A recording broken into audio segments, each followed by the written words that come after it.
show which does not have a problem with being dubbed Car Crash TV, because that's exactly what it is.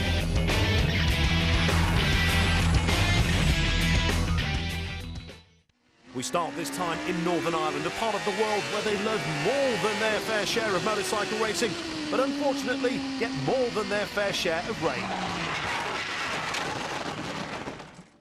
And this tends to happen quite often. Here's Isle of Man TT winner Adrian Archibald about to part company with his Honda.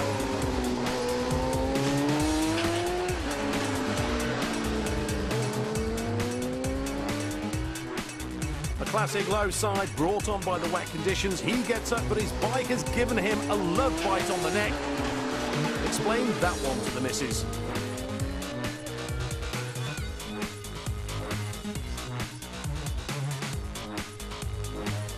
Here's Archibald again, chasing long-time rival Ryan Farquhar.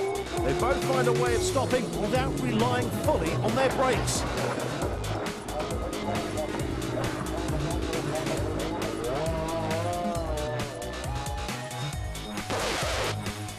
On board with Archibald, and he can just about see Farquhar ahead. Then he gets very close indeed.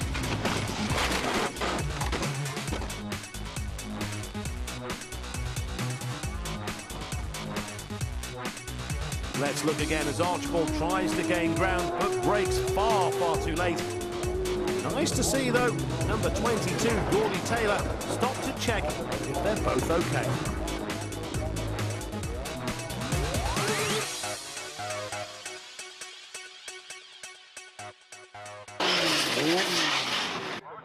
Did I say rally drivers like to crash their cars? Sorry, I meant to say rally cross. Not content to rip parts of the circuit away, such as crash barriers or straw bales, they like to tear lumps out of each other as well. This is typical of a rallycross meeting. Sorry, you just can't park there.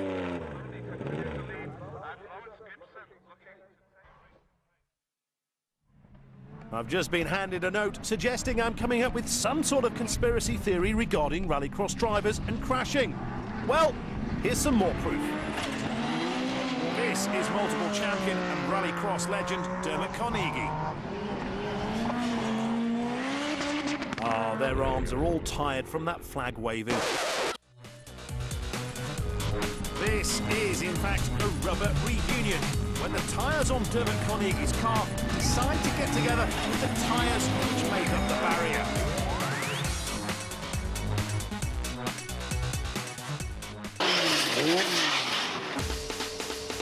The American Le Mans Series is one of the fastest growing motorsports, which is grabbing more worldwide attention each year. Many follow it just to see these mega quick and super expensive cars race, some just to see them crash. We get the green flag. Emmanuel Ferro looking very strong into the first turn. He's got the inside line and squeezes past JJ Lato to take the lead. It's James Weaver and then Guy Smith in fourth place. Now, there's a huge crash for Johnny O'Connell in the number 3 car, and that's at turn 17. The lights are flashing. That suggests he's trying to get the car going again, but that was quite a big impact. Luckily, there is a lot of tyres there, as you can see, these double-banded tyres. There's a lot of water came out. Here's a replay. That looks like the brake disc on the front left-hand side broke. There was certainly a lot of brake dust came out of that. Problems for Jeff Putnam, who has spun out and stopped because the rear bodywork has come off that miracle car. Here's a replay just coming over the top, and look at the force and the momentum that flies off with, sends him into a spin, and very lucky not to have a very nasty crash. Oh, and that is the 43 car and the 20 car, and they... It's hard to say, but Manuel Pira, here's a replay on board of Manuel Pira. Now, the 2 cars ahead of him touch, and he ends up kicking the back of the 43 car.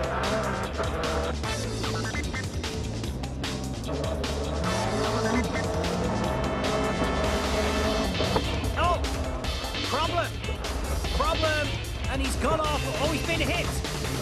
Well, he either has been hit or he has hit the number 5 Pacific Motorsports car, and that happened right after he came out of the pit entry. And here we go, you see, Marco stays on his line. Alex Biggie was committed to that corner, he was at speed as well, and maybe he wasn't expecting the Audi to pick up speed that quickly, but it's pretty blind around that corner. It is very difficult. Accidents are part and parcel of racing, and sometimes it's not the driver's fault when things go wrong, as we can see. This was one of those occasions that can happen to any competitor, and it's up to the driver to react to the situation the best they can. Just watch as the bodywork and spoiler fly off the back of the car, making it impossible to control.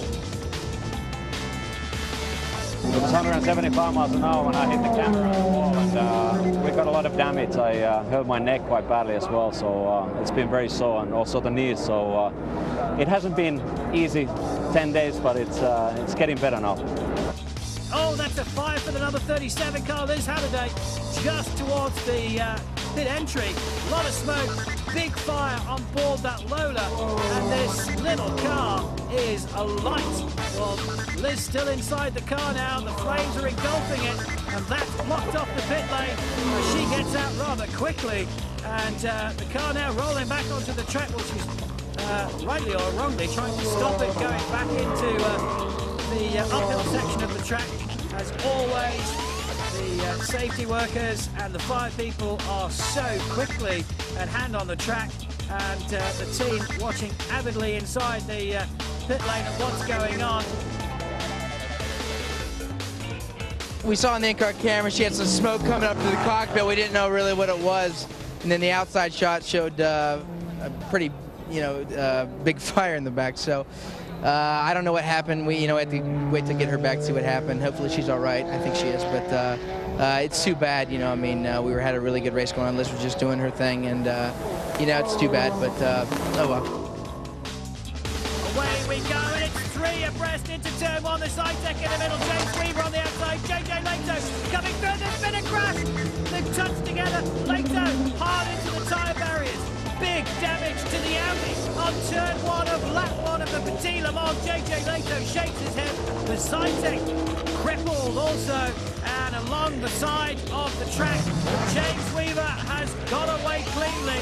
The number 2 Audi behind him. It's the 20 car with Chris Dyson in 3rd place. JJ Leto trying to get that car back to the pits. And look at the damage. That is the 3rd major, make that the 4th major incident we've seen for the Audis this year. And can JJ Leto make it back to the pits to get that repaired? Here's a replay from the front. And possibly contact with all 3 cars, I think. Possible contact with all 3, but 2 of them went off big style. And James Weaver continued, and what an incident. JJ Leto on board, turns on the inside, touches, spins, and just waits for the big impact. And luckily the car keeps going, and restarts it to keep it going. And look at the damage to that beautiful car. And in the gravel goes Nick Johnson. That's at the bottom of, that's turn 10 down the bottom of the hill. And the Porsche firmly ensconced in the kitty litter, as they would say. And something seemed to lock up on the back of that Porsche that takes some big air as it hits the gravel. Here's a replay. Goes to pass the Aston Martin. The Aston Martin, it appears, has hit him from the side. And, well, hard to say, but you have to point the finger at the Aston Martin there, and into the pit lane with damage once again comes JJ Leto. There's the scar from the side of the Aston Martin. JJ Leto was saying he's ready to go home. Shakes his head as the team have a look at this car. It's off to Asia next. They certainly know how to crash here as well. It just goes to show we don't have things all our own way in the West.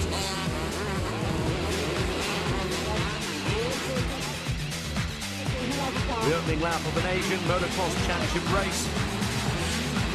And that sure looks painful. The Asian series is unique as they also get points for spectacular crashes. They're not big on sympathy, though.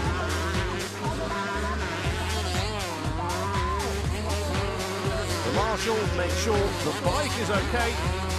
Well, it is where they make them, so there is a connection. Here we go again. This is known as the whoop section. Whoops!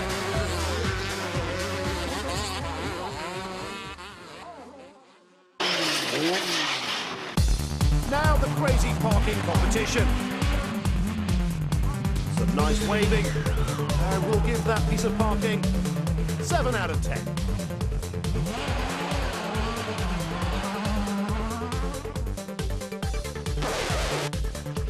Let's see again how the driver notices the space, decides to go for it, and majestically backs the car into the slot. He's just spotted the parking meter, so away they go. Here's some not quite good parking. Starts off okay, but is let down by the finish. Can you spot what went wrong?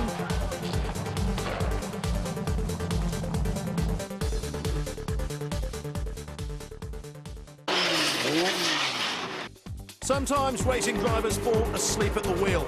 Here's the proof. Well, that's what you tell the team boss if it was you who'd done that to the car.